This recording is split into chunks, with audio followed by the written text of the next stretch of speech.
अंबेक करी उदासन करी, भक्तास हाती धरी, विघ्ने दूर करी स्वधर्म उदरी, दारिद्र्य माझे हरी। चित्ती मूर्ती बरी वरा भय करी, ध्यातो तुला अंतरी, वाचा शुद्ध करी विलंबन करी, पावे त्वरे सुंदरी। माते एकवीरे वरा भय करे, दे तू दया सागरे, माझा हेतु पुरे मनात न उरे, संदेह माझा हरे। जेणे पापसरे कुबुद्धि विसरे, ब्रह्मैकधी संचरे, देई पूर्ण करे भवांबुधितरे, ऐसे करावे त्वरे।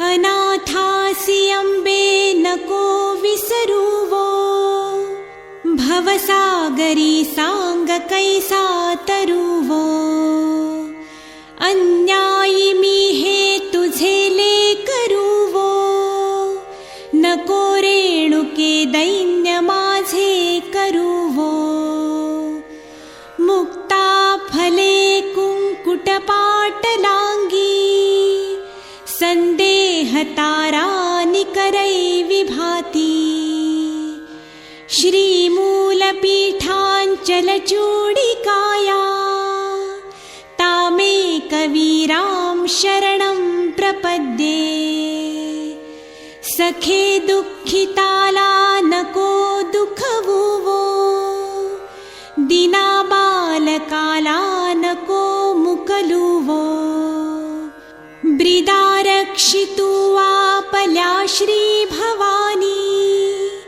ही प्रार्थना ऐकुनि कैवल्यदानी।